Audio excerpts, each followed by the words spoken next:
우리가 영적 세계의 원리들에 대해서 살펴보고 있습니다.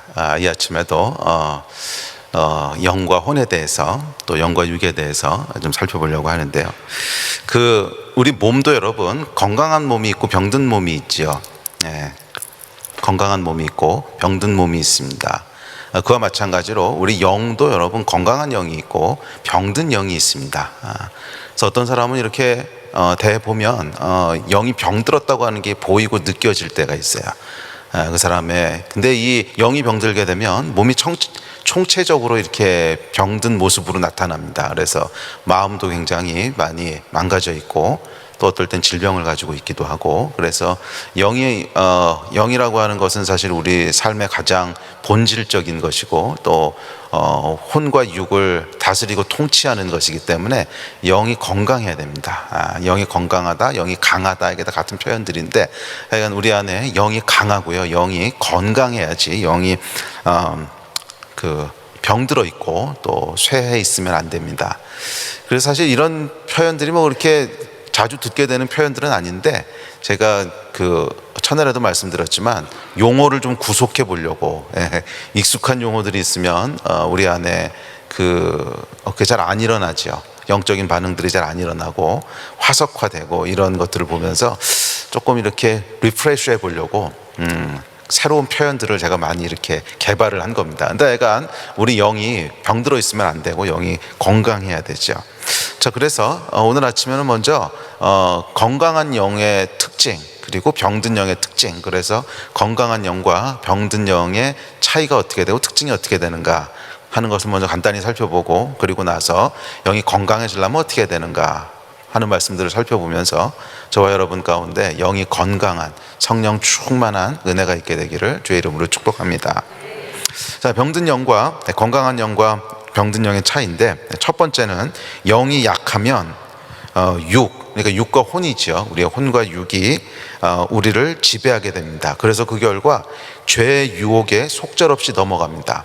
그래서 건강한 영과 병든 영의 차이는 뭐냐면 죄의 유혹에 쉽게 넘어간다는 거예요. 영이 병들어 있고 영이 약하면 죄의 유혹에 쉽게 넘어가고, 반대로 영이 건강하면 죄의 유혹에 별로 휘둘리지 않습니다. 그리고 오히려 하나님의 말씀에 순종하는 것이 오히려 쉬워집니다. 근데 영이 약하면요, 말씀에 순종하는 게 그렇게 어려워요. 그런데 영이 건강하고 강하면 말씀에 순종하는 게 그렇게 쉽습니다. 반대로 영이 약하면 죄를 거부하는 것이 그렇게 어렵게 느껴지고요. 죄를 거부하는 것이 뭐 이렇게 불가능할 정도로 어렵게 느껴지고, 그리고 반대로 또 하나님의 말씀에 순종하는 것도 잘 안 되고 이렇지요. 그래서 이 건강한 영은 쉽게 순종하고 죄의 유혹들로부터 쉽게 벗어나게 됩니다. 그래서 영이 강하면요, 영이 약할 때는 거부하기 힘들어 보이던 그런 달콤한 죄의 유혹들이 영이 강하면 역겹게 느껴집니다. 여러분 그런 경험들 있으시죠? 똑같은 어떤 죄의 유혹들인데 영적으로 침체되어 있을 때는 그게 그렇게 달콤하고 그렇게 먹음직스럽고 이렇게 보이던 것들이 성령 충만해지면 너무 역겹게 느껴지고 막 그 옆에도 가기 싫고 뭐 이런 거죠. 또 영이 약할 때는 그렇게 지겹고 졸리던 성경 말씀이, 또 영이 약할 때는 그렇게 안 가던 예배 시간이, 그런데 영이 강해지면 어떻게 되죠? 예배가 더 그리워지고, 또 이 말씀 보는 것이 너무 행복하고 꿀송이 같고, 이제 그렇게 됩니다. 그래서 영이 강해지면 말씀에 순종하는 것이 훨씬 더 쉽게 느껴집니다. 그래서 여러분 영이 건강한 여러분 되시기를 바랍니다. 두 번째, 영이 약하면 마음이 불안하고 평안이 없습니다. 그러나 반대로 영이 강하면 늘 평안하고 기쁩니다. 그래서 오늘 로마서 8장 6절 말씀에 보면 이렇게 얘기합니다. 시작. 육신의 생각은 사망이요 영의 생각은 생명과 평안이니라. 그러니까 영이 강하면 생명과 평안이 있고, 반대로 영이 병들어 있고 약하면 계속 불안하다는 거예요. 그래서 이 성령 충만하고 영이 강하면 아무리 어려운 일이 생겨도 평안합니다. 아무리 어려운 일이 생겨도 평안한데, 왜냐하면 믿음 때문에 그래요. 그런데 이 믿음은 어떤 그 믿음이라고 하는 건 영의 기능이라고 했죠. 자, 여러분, 영이 약할 때 어떻게 되나 보세요. 영이 약하면 우리의 육이 우리 삶을 지배합니다. 그래서 우리의 감정과 생각이 무엇에 의해서 반응하냐 하면 육체적으로 보고 들은 정보에 의해서 반응합니다. 육이 강하니까 그런 거예요. 육이 강하기 때문에 눈에 보이는 것들이 내 감정을 좌지우지합니다. 그래서 환경이 어려워지면 불안해지고, 또 사람이 나에 대해서 뭐라고 얘기하면 억울해하고, 이런 감정들이 올라오는 것이 육이 강해서 육의 정보에 계속 반응하는 거예요. 육의 정보에 우리 감정이 계속 반응하는 거예요. 그런데 영이 강하면 여러분 어떻게 되는 줄 아십니까? 영을 통해서 들어온 정보에 반응하는 거예요. 영이 강하니까.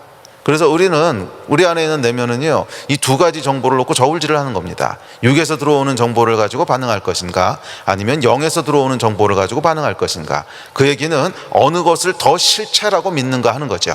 내가 육에 반응한다고 하는 것은 보이는 세계가 더 실체라고 믿고 있는 겁니다. 그래서 보이지 않는 세계는 뭐 있으면 그만이고, 없어도 좋고, 어쨌거나 추상적인 세계고, 종교의 영역이고, 눈에 보이는 건 실제고, 이렇게 믿는 사람은 결국 눈에 보이는 것에 의해서 반응하게 되는 거예요. 눈에 보이는 환경이 어려우면 불안해하고, 사람과의 관계 때문에 속상해하고 이러는 거죠. 그런데 영이 강하면 어떻게 되냐면 영적인 세계를 더 실제로 느낍니다. 그래서 눈에 보이는 세계보다 영적인 세계를 더 실제로 느끼게 되는데, 그게 믿음이에요. 믿음으로 하나님이 계신 것을 보는 거예요. 그래서 영으로 보는 것이 더 실제인 사람은 무엇을 보게 되냐면 하나님을 보는 거죠. 영의 세계에 하나님이 계시고, 믿음의 눈으로 보면 나와 함께 하신 하나님이 보이는 거죠. 나와 함께 하신 하나님이 보이고, 그 정보가 진짜이기 때문에, 더 실제이기 때문에 어떤 환경 가운데 있어도 불안해하지 않아요.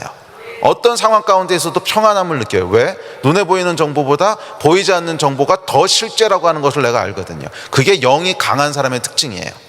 영이 강하면 보이지 않는 영의 눈으로 바라보는 것이 내게 더 실제가 됩니다. 그리고 그 실제는 뭐냐면 나와 함께 하시는 하나님이에요.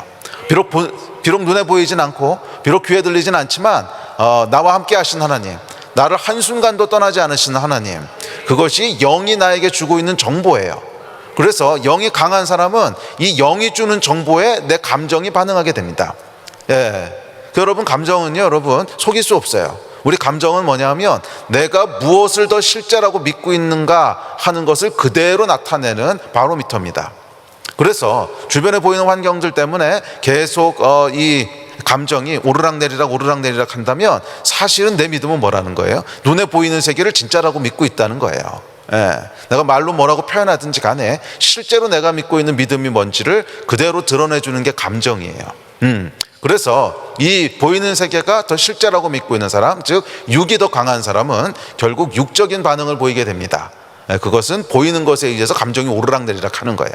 보이는 것에 의해서 감정이 오르락내리락해요. 상황에 의해서, 또 뱅크 어카운트에 의해서, 또 우리 자녀들의 반응에 의해서, 주변 사람들이 나에 대해 욕하는 거에 대해서, 이런 것에 의해서 내 감정이 오르락내리락해요. 그런데 영이 강한 사람은요, 그래서 진짜 보이지 않는 세계를 믿는 사람은 보이는 것보다 보이지 않는 세계의 현실을 더 진짜로 믿습니다. 그래서 내 감정도 거기에 반응을 합니다. 그래서 상황이 어떻든지 간에 나와 함께 하시는 분이 계신 거예요. 폭풍 가운데도 나와 함께 하는 분이 계시고, 사망의 음침한 골짜기를 걸을지라도 나와 함께 하는 분이 계시고, 주의 지팡이와 막대기가 나를 안위하고 계시고, 이게 그냥 보이는 거죠. 그것이 영이 강한 사람의 특징입니다. 그래서 기억하십시오. 영이 약할 때는 불안하고요, 우리의 마음에 계속 염려와 불안이 있는 것은 영이 약할 때 나타나는 현상이고, 우리 안에 평강과 기쁨이 있는 것은 영이 강할 때 나타나는 현상입니다. 그래서 영이 강하고 성령 충만할 때는 상황과 환경이 어떻게 돌아가든지 간에 별로 그것에 서 휘둘리지 않아요. 그냥 상황과 관계없는 평강이 있어요. 평안이 있어요. 그래서 정말로 성령 충만한 그 분들 같은 경우에는 이 항암 투병하는 가운데도 평강을 누려요. 제가 여러 번 봅니다. 여러 번 보고, 그러니까 진짜 성령 충만한 분들 같은 경우에는 의사가 준비하시라고 얘기를 해도 별로 휘둘리지 않더라고요. 그냥 평강이 있어요. 그 안에 상황과 관계없는 평강이 있어요. 왜냐하면 내가 사망의 음침한 골짜기를 걸을지라도 하나님이 나와 함께 하시는 게 보이는 거예요. 하나님이 나와 함께 하시는 게 보이는 거예요. 그것이 여러분 영이 강한 사람의 특징인 줄 믿습니다. 제가 간증을 하나 할게요. 몇 년 전이었어요. 2019년도였는데 그 정기 검진을 받으러 병원에 갔는데, 저희 교회 형제가 하는 병원이었어요. 근데 이 형제가 그 검진 결과가 나오는데 막 이렇게 사색이 돼가지고 저한테 온 거예요. 그래서 왜 그래? 그랬더니 저 막 쭈뼛쭈뼛 하더니 검진 결과가 나왔는데 목사님 이게 아무래도 이상합니다. 아무래도 이상해서 이제 큰 병원 가보셔야 되겠다고. 그러면서 엑스레이 찍은 걸 이렇게 보여주는데 이 폐에 뭔가가 있는 거예요. 폐에 이렇게 혹이 있는데 꽤 커요. 그래서 이거는 죄송하지만 자기 소견으로는 거의 이제 암일 가능성이 거의 높다고. 근데 제법 크다고. 그 순간에 이제 제 안에 이 두려움이 확 들어오더라고요. 올 게 온 건가? 막 이런 마음이 들고. 그래서 이제 서울대학병원을 갔습니다. 서울대학병원을 가서 이제 검사를 해봤더니 그 의사가 이제 수술 날짜 빨리 잡자고, 이건 수술해야 된다고. 그리고 그래서 수술 날짜를 잡았어요. 수술 날짜를 잡고 이렇게 나오는데 전혀 예상치 못했던 일이죠. 근데 참 놀라운 게 제 안에 너무 평강이 있는 거예요. 너무 평강이 있고 하나도 걱정이 안 되고, 주님 지금 데리고 가시면 그게 라이트 타이밍이겠지. 지금까지 하나님께서 이렇게 놀랍게 살게 하시고 행복하게 살게 하시고, 그럼 감사하지. 또 선교에 대해서도 저에게 있었던 사명이라고 제가 평생 전 그거 붙잡고 왔는데, 선교에 대해서 제가 어저께 잠깐 나눴지만 요한이 없어요. 그냥 제가 이 정도 했으면 하나님은 어떨지 모르시겠지만 제가 기대했던 것보다는 훨씬 많아요. 그래서 할렐루야, 아멘. 근데 정말로 염려가요 1도 안 되는 거예요. 저는 그렇게 평안한 건 처음 느껴봤어요. 걱정도 하나도 안 되고 너무 평안하고. 그래서 그 수술 날짜 잡고 다음 날인가 다다음 날인가 이제 선교지로 갔습니다. 예정돼 있는 그 일정이 있어서.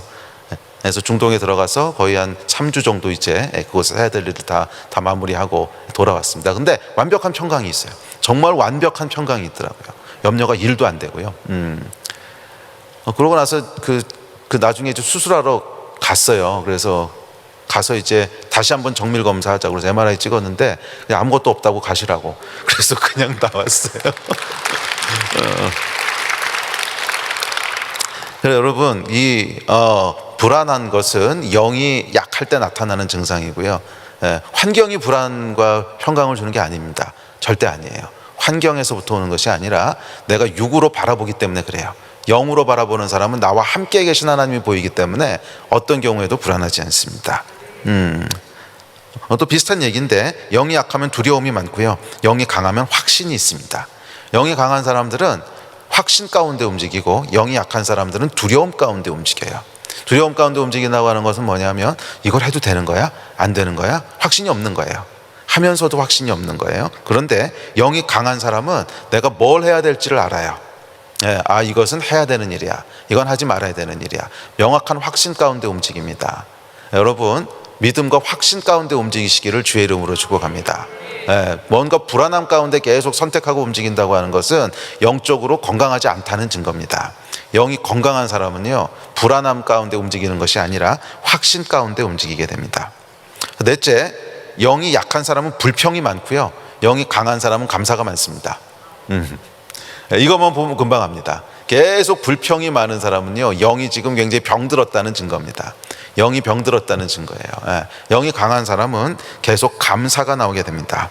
성경에 보면 이렇게 얘기하죠. 데살로니가 전서에, 자, 시작. 범사에 감사하라, 이것이 그리스도 예수 안에서 너희를 향하신 하나님의 뜻이니라. 영이 강한 사람은 하나님의 뜻을 계속 순종하게 되기 때문에 감사가 나오게 돼 있어요. 그런데 영이 약한 사람은 계속 불평이 나옵니다. 그리고 다섯 번째, 영이 약하면 삶이 짜증나고 공허합니다. 그러나 영이 강하면 삶이 충만하고 즐겁습니다. 성경이 이렇게 얘기하죠. 빌립보서에서, 시작. 주 안에서 항상 기뻐하라, 내가 다시 말하노니 기뻐하라. 이게 성령의 명령이거든요. 그래서 영이 강한 사람은 이 명령이 우리 삶을 지배하는 거예요. 주 안에서 기뻐하라. 다시 말하노니 기뻐하라. 영이 강한 사람은 이 하나님의 말씀, 성령의 말씀이 내 삶을 지배하기 때문에 내 감정도 계속 기쁨으로 충만합니다. 그런데 영이 약하면 이 말씀이 블락이 돼버리고 내 혼과 내 육의 생각들이 계속 나를 요동치게 하고 지배합니다. 그러면 삶이 짜증나고 공허하는 거예요. 자, 여섯 번째, 영이 약하면 삶에 질서가 없고 어지럽습니다. 혼과 육이 자기 마음대로 삶을 지배해요. 그러나 반대로 영이 강하면 삶이 절제되어 있고 질서가 있습니다. 고린도전서 이렇게 얘기합니다. 시작. 하나님은 무질서의 하나님이 아니시오 오직 화평의 하나님이시니라. 모든 성도가 교회의 삶과 같이 모든 것을 품위 있게 하고 질서 있게 하라. 이게 여러분 하나님의 명령이거든요. 그래서 영이 강한 사람은 질서 있게 한다는 거예요. 질서가 있다는 거예요. 그래서 권위를 따라 사는 삶에도 질서가 있고요, 또 삶의 모든 부분에서 질서가 있습니다. 그래서 성령의 열매 중에 셀프 컨트롤이 있죠. 그러니까 이게 성령께서 하시는 일이에요. 성령께서 우리를 충만하게 다스리시면 삶이 질서를 잡아갑니다. 그런데 삶이 무질서한 사람이 있어요. 정리정돈 못하는 것부터 시작을 해서 삶의 타임 매니지먼트도 안 되고 하여간 무질서한 사람이 있는데, 죄송하지만 그것은 삶의 어떤 성향이 아니라 사실은 영적인 게 같이 개입되어 있어요. 영이 약하면 무질서해져요. 자, 일곱 번째, 영이 약하면 성령님의 인도하심에 둔감하고요. 그래서 아무리 성령께서 말씀하셔도 못 알아듣고, 영이 강하면 인도하심에 민감합니다. 그래서 성령께서 어떻게 인도하시는지를 하여간 알아요. 또 여덟 번째, 영이 약하면 자기보다 약한 자를 억압하고 지배하려고 합니다. 그래서 짐승들을 보십시오. 영이 없잖아요. 영이 없는 짐승들은 그냥 약육강식의 삶을 삽니다. 자기보다 약한 것은 지배하고 잡아먹고, 자기보다 강하면 도망가고. 이게 영이 없는, 영이 약한 자, 육신대로 살아가는 삶의 모습이에요. 반대로 영이 강하면 어떻게 됩니까? 약한 자를 긍휼히 여기고 자기가 십자가를 집니다. 그래서 예수께서 십자가를 지심으로 우리를 위해서 대신 희생하시죠. 그게 영이 강한 사람의 특징이에요. 영이 강한 사람은 자기를 희생하고 약한 자를 긍휼히 여기고 섬깁니다. 아홉 번째, 영이 약한 사람은 육이 삶을 지배함으로 육체의 열매를 맺고, 영이 강한 사람은 영이 삶을 지배함으로 성령의 열매를 맺습니다.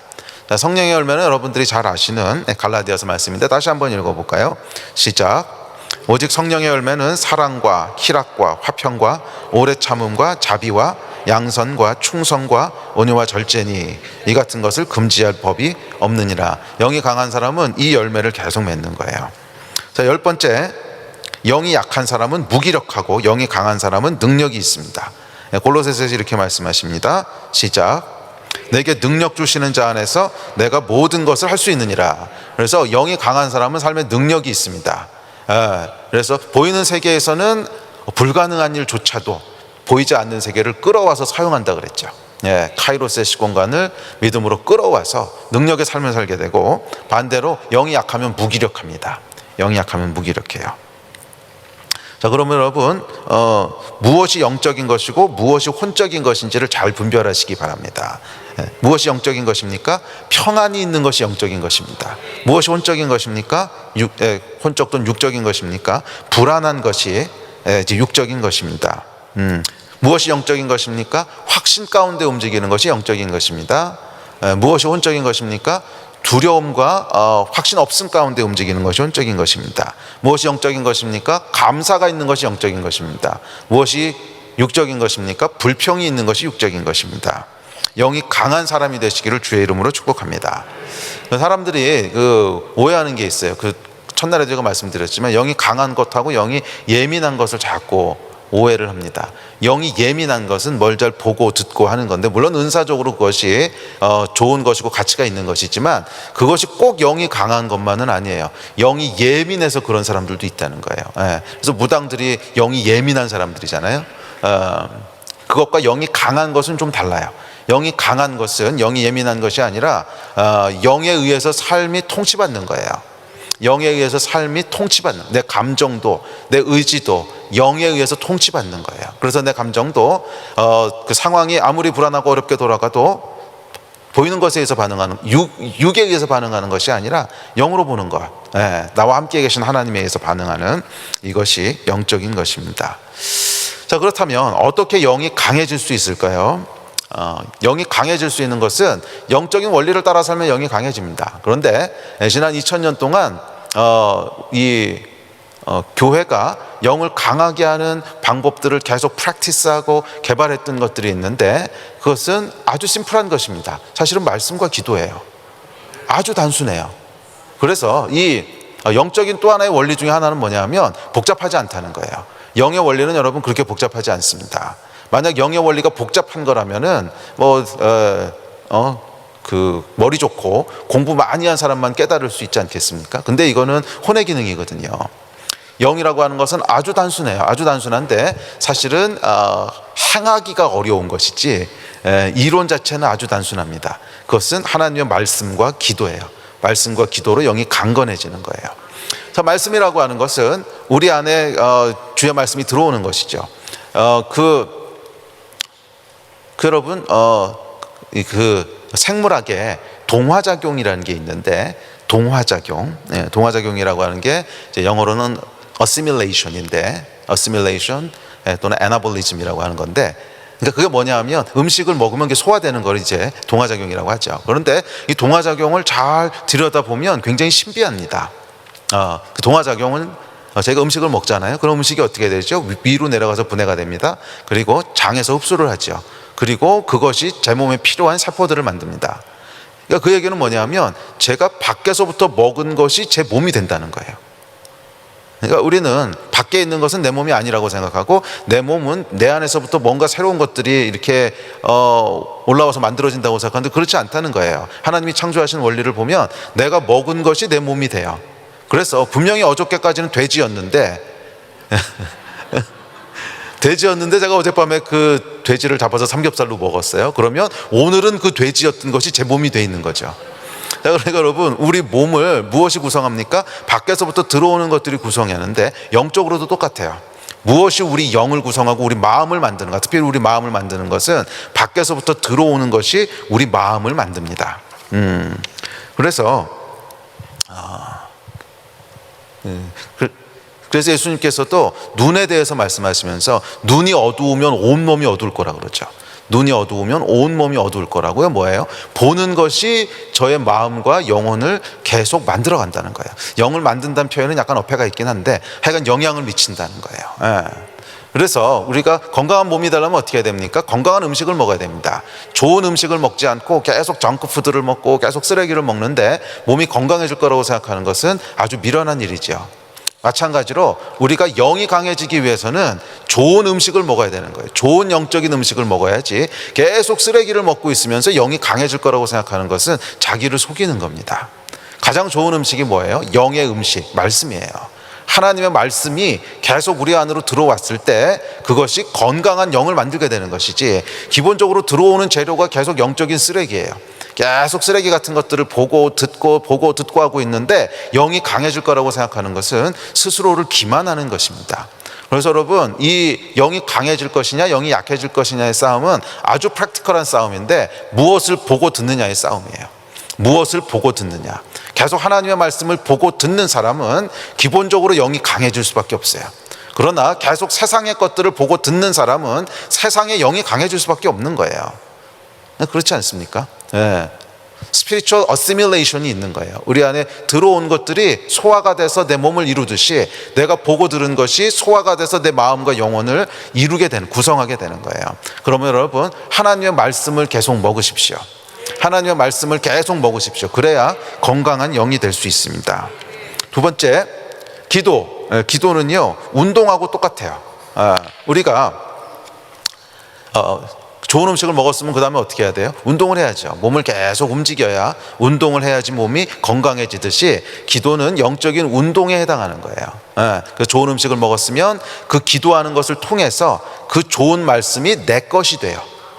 이 말씀이라고 하는 것은 여러분 그냥 단순히 읽고 단순히 먹었다고 해서 소화가 돼서 내 것이 되는 것은 아니에요. 그것은 그냥 지식에 머물러 있는데 이것이 기도를 통해서 그 말씀이 실제로 내 것이 돼요.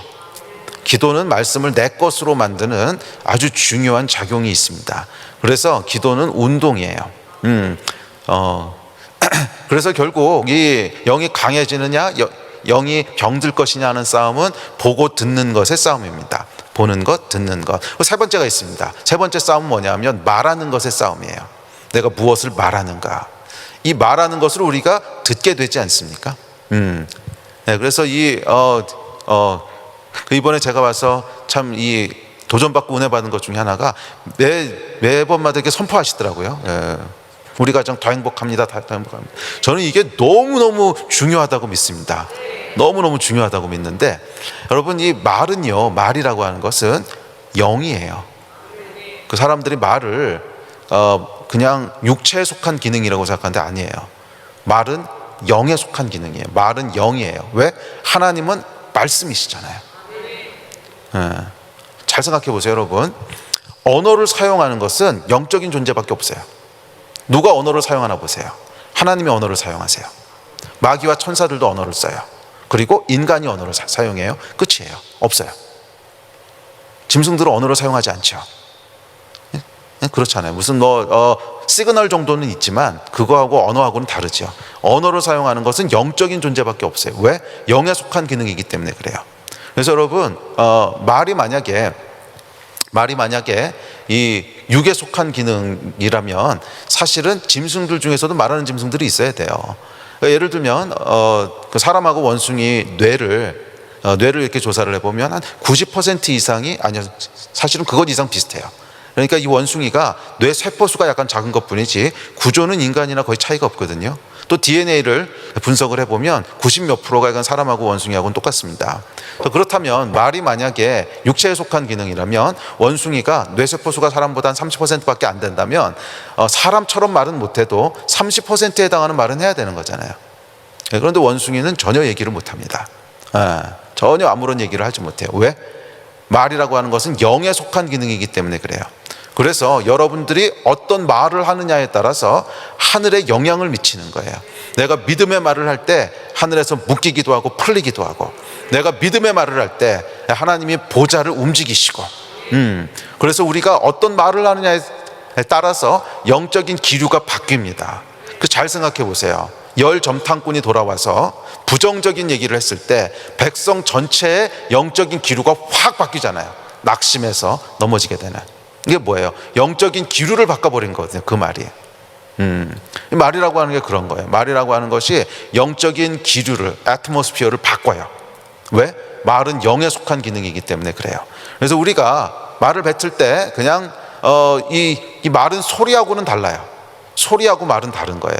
소리는 그냥 울림이죠. 파동이죠. 소리라고 하는 것은 그냥 제 목젖에서 그러니까 울림을 만들어내면 그게 공기를 그냥 울리는 그냥 물리적인 현상입니다. 그런데 말은 달라요. 말은 물리적인 현상이 아니라 그 소리를 타고 선포되는 영적인 임팩트예요. 그래서 우리가 어떤 말을 하느냐에 따라서 영이 살아나기도 하고 어떤 말을 하느냐에 따라서 영이 침체되고 죽기도 해요. 말은 영이라고 하는 것을 여러분 잊지 마세요. 그리고 그 말이 가져오는 영적인 임팩트의 첫 번째 수혜자, 피해자는 자기 자신이에요. 왜? 말한 얘기를 제일 먼저 듣는 게 자기 자신이잖아요. 그래서 여러분 계속 안 돼, 나는 못해, 계속 부정적인 얘기를 하시면 여러분의 영이 죽는 거예요. 그리고 그 얘기를 듣는 사람의 영도 다운이 돼요. 그렇지, 안 되지, 그게 되겠어, 불가능해, 내가 완전 이렇게 재수가 없을까, 재수 온 붙었어. 이 얘기 여러분 말을 하는 순간 그 영을 계속 죽여나가는 거예요. 반대로 우리가 상황이 어떠하든지 간에 아니야, 하나님이 하실 거야, 아니야, 하나님이 우리를 복 주실 거야, 우리는 할 수 있어, 아니야, 하나님과 함께하면 이 믿음의 말을 할 때 우리의 영이 살아나는 거예요. 기억하십시오, 여러분. 말은 우리의 영을 깨우기도 하고 우리의 영을 죽이기도 하고. 그래서 여러분, 기도는 하나님이 들으시잖아요. 왜? 말이 영적인 기능이기 때문에. 그래서 유대인들의 기도는 여러분 속으로 한 기도라는 게 없어요. 그거 아십니까? 유대인들은 항상 소리를 내서 기도하지, 기도라고 하면 항상 소리를 내는 걸 의미하지 소리 내지 않는 기도라는 거는 없어요, 유대인들 컬처에는. 그 얘기는 뭐냐 하면 말이라는 거예요. 말. 기도가 말이에요. 그래서 그 말을 통해서 하나님이 들으시고 내 영이 듣고 또 내 주변에 있는 그 영혼들, 사람들이 듣고, 그래서 그 영이 깨어나기도 하고 죽기도 하는 이 파워가 말인 줄 믿습니다. 그래서 여러분, 결국 우리의 싸움은요, 영이 강해지기 위한 싸움은 보는 것, 듣는 것, 그리고 말하는 것의 싸움이에요. 좋은 것을 보시고 믿음의 말들을 하시고 기도하시고 했을 때 우리의 영이 강해지는 은혜가 있게 되는 줄 믿습니다.